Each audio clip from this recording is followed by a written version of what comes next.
हर जोर जुल्म के टक्कर में संघर्ष हमारा नारा है।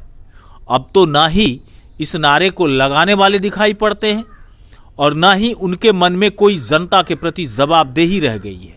बेगूसराय में तो असामाजिक तत्वों ने जिला प्रशासन को नाको दम कर रखा। कहीं से भी यह नहीं पता चल पा रहा है कि आखिर लोग अपने जीवन को जिएं तो कैसे जिएं। घरों में लोग सुरक्षित नहीं है, सड़कों पे लोग सुरक्षित नहीं है। किसान यूरिया के लिए बेहाल हो जाते हैं, किसानों की जमीन जलप्लावित रहती है। सांसद ड्रोन का सब जवाब दिखाते हैं। नमस्कार, आप देख रहे हैं बीटी न्यूज बिहार और मैं हूं पंकज भट्ट। पता नहीं क्यों जंगल राज की राग अलापने वाली सरकार को सूबे में सरेआम गोली मार देना, दुकानों को लूट लेना, लाखों लाख नकदी रुपए के साथ जेवरात की लूट हो जाना, भूमाफियाओं के द्वारा दूसरे की जमीन पर अवैध रूप से कब्जा कर लेना, कर्मचारियों को सही समय पर वेतन और भत्तों का भुगतान नहीं हो पाना, प्रखंड कार्यालय से लेकर पटना के सचिवालय तक में करप्शन ही करप्शन।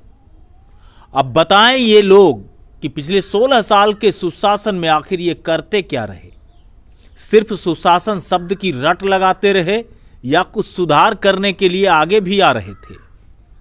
और अगर सुधार करने के लिए आगे आ रहे थे तो फिर माननीय मुख्यमंत्री नीतीश कुमार को समाज सुधार यात्रा करने की जरूरत क्यों पड़ गई? बहुत गंभीर विषय है। मैं अगर बात करूं एक जिले की तो सिर्फ बेगूसराय में इस जनवरी माह में मतलब अब तक आज तक आधा दर्जन से ऊपर मर्डर हो चुका है, डकैती हो चुकी है, लूटकांड हो चुका है, छिनतई की कई मामले भी सामने आए हैं। जिले में कई हत्याकांड तो ऐसे विलुप्त हो गए जैसे मानो हत्या नहीं, स्वैच्छिक मृत्यु को मृतक ने गले से लटका लिया था। अब जिले में वामपंथ का बोलबाला था, तब अन्य राजनीतिक पार्टियों के द्वारा एक नारा दिया जाता था, ये वक्त बहुत पीछे का है, नारा दिया जाता था कि लाल झंडा काल है और देश का दलाल है। इस तरीके के नारों से पूरा पटा हुआ पड़ा रहता था बेगूसराय का एक एक गली, एक एक सड़क, एक एक घर, एक एक दीवार। लेकिन उस लाल झंडे के अंतर्गत काम करने वाले कार्यकर्ताओं को पार्टी के द्वारा यह सिखाया जाता था कि हर जोर जुल्म के टक्कर में संघर्ष हमारा नारा है। अब तो ना ही इस नारे को लगाने वाले दिखाई पड़ते हैं और ना ही उनके मन में कोई जनता के प्रति जवाबदेही रह गई है। जब जिले में वामपंथ का बोलबाला था तब अन्य राजनीतिक दल नारा लगाया करते थे कि लाल झंडा काल है और देश का दलाल है, जबकि उन कार्यकर्ताओं को, लाल झंडे के बैनर के तले काम कर रहे कार्यकर्ताओं को, जनप्रतिनिधियों को यह सिखाया जाता था कि हर जोर जुल्म के टक्कर में संघर्ष हमारा नारा है। अब तो ना ही उस नारे को लगाने वाले लोग दिखाई देते हैं और ना ही उनके मत को मानने वाले कोई अधिकारी, कोई जनप्रतिनिधि, कोई राजनीतिक पार्टी से संबंधित लोग जनता के प्रति जवाबदेह नजर आते हैं। बेगूसराय में तो असामाजिक तत्वों ने जिला प्रशासन को नाको दम कर रखा है। इन विषयों पर जिलों के 7 विधायक, विधान पार्षद, यहां तक कि सांसद महोदय भी गंभीर कहीं से भी नहीं दिखाई देते। क्योंकि अगर ये गंभीर होते तो एक बार कम से कम सांसद महोदय को लॉ एंड ऑर्डर के मामले को लेकर के, विकास के मामले को लेकर के बैठक 7 विधायकों के साथ करनी चाहिए थी। ना ही विधायकों के साथ कोई बैठक करते हैं और ना ही कभी किसी अधिकारी, जिलाधिकारी या एसपी या डीएसपी रैंक के अधिकारियों के साथ उनकी कोई मीटिंग दिखाई पड़ती है। कहीं से भी यह नहीं पता चल पा रहा है कि आखिर लोग अपने जीवन को जिएं तो कैसे जिएं। कभी कभी तो ऐसा लगता है कि इन वारदातों के सामने तमाम जनप्रतिनिधि भी हथियार डाले हुए हैं। पिछले दिनों बेगूसराय के इक्के दुक्के विधायक ने अपने 1 साल के कार्यकालों की चर्चा की है।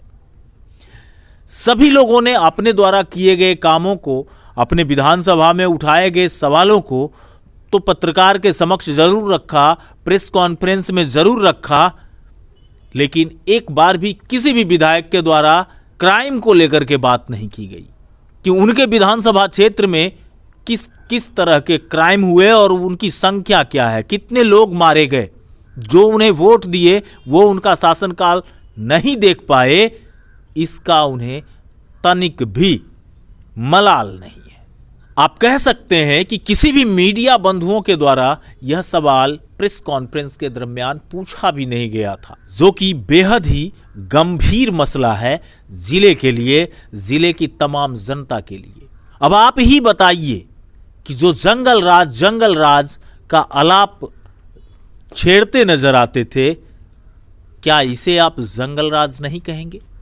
लोग आज मारे जा रहे हैं, घरों में पैसे सुरक्षित नहीं है, घरों में जेवरात सुरक्षित नहीं है, घरों में लोग सुरक्षित नहीं है, सड़कों पे लोग सुरक्षित नहीं है। आपके कार्यालय में भी लोग जाते हैं, अगर वो नियम और कानून की बात करते हैं तो आपके अधिकारी के द्वारा सरकारी कामों में बाधा पहुंचाने की बात कह करके उसे एक फर्जी मुकदमे में फंसाया जाता है। यहां तक कि बेगूसराय में एक ऐसा भी मामला आया हुआ है जो कि बच्चों के द्वारा क्रिकेट खेलने के क्रम में हुई नोक झोंक को भी लोगों ने जातीय रंग दिया और बच्चों पर हरिजन एक्ट भी करवाया गया है। अब आप बताइए कि आप ऐसे शासन व्यवस्था में आखिर जिएंगे तो कैसे जिएंगे? किसान यूरिया के लिए बेहाल हो जाते हैं, किसानों की जमीन जलप्लावित रहती है, सांसद ड्रोन का सब जवाब दिखाते हैं। समस्याएं जो थी वो समस्याएं बढ़ी हैं, घटने का कोई नाम नहीं है। सड़कें जरूर बन रही हैं, व्यवस्थाएं जरूर मिल रही हैं, लेकिन आम लोगों की सुरक्षा तो शायद अब गायब हो चुकी है, जिस पर कोई जनप्रतिनिधि भी खुलकर अब बोलने की स्थिति में नहीं है। वैसे मैं आप तमाम लोगों को बता दूं कि बेगूसराय में विपक्ष की भूमिका अब सिर्फ ना के बराबर रह गई है। ये लोग सिर्फ चुनाव के समय टिकट मिलेगा तो हल्ला बोल करते नजर आते हैं। ऐसे अगर कहीं किसी की हत्या हो गई, कोई दुर्घटना हो गई, कहीं लूटकांड हो गया कोई, तो इनके मुंह में दही जम जाता है, ये बोल ही नहीं सकते। लगता है जैसे इनकी जमीर को किसी ने खरीद लिया है, हाईजेक कर लिया है। लेकिन इन्हें वोट चाहिए सिर्फ इसलिए कि इन्हें विधायक बनना है, इन्हें एमएलसी बनना है, इन्हें सांसद बनना है। सीधा मामला है, क्लियर हो जाता है इन तमाम चीजों को लेकर के। आप पूरे बिहार नहीं, पूरे हिंदुस्तान की अगर बात करें तो सभी पार्टियां सिर्फ और सिर्फ उनका एम्बिशन एक ही होता है कि सत्ता तक पहुंचना। जनता के प्रति क्या उनकी भागीदारी होनी चाहिए, इससे कोई मतलब नहीं है। और ये मैं एक बार नहीं 1000 बार कहूंगा, और तब तक कहूंगा जब तक ये जनप्रतिनिधि जनता के प्रति जवाबदेह नहीं होते।